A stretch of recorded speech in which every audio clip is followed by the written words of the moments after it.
ده أول فيديو ليّا على اليوتيوب. طبعًا أنا صهيب أكيد عارفينّي يعني، صارفين بقى ومكلّفين بقى إضاءة ولابتوب للمونتاج وbackground شغّالين جامد يعني.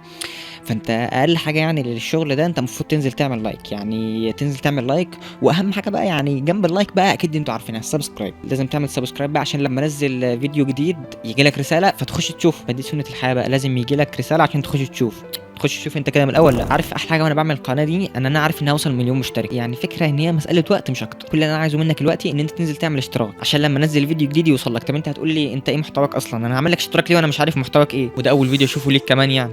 بُص، هو سؤال محترم، بس هو على قد ما هو محترم أنا مش هاجاوب عليه، لأن أنت المفروض أصلًا أول ما أنا قُلت لك اشترك أنت تنزل تشترك، لأن هو باين من الفيديو ده إن الفيديو اللي بعده هيكون عظمة، يعني وأنت فاهم؟ هو باين من الفيديو ده إن الفيديو اللي بعده هيكون جامد. بس أقول لك على حاجة، أنا مش هازعّلك، أنا هاوريك الthumbnail بتاعة الفيديو الجاي وأنت احكم بنفسك. دي يا باشا الthumbnail بتاعة الفيديو الجاي، أظن أنت عرفت كده من الthumbnail نوع المحتوى. أول ما الفيديو ده ينزل أنت لازم تكون عملت اشتراك عشان ييجي لك رسالة زي ما أنا قُلت لك في أول الفيديو، وبس كده يا معلم. أنا مش عارف أنت أصلًا داخل الفيديو ده ليه، أنا ضيّعت وقتك كام دقيقة دول، أنا مش عارف دول كام دقيقة لسه وأنا بامنتج هاعرف.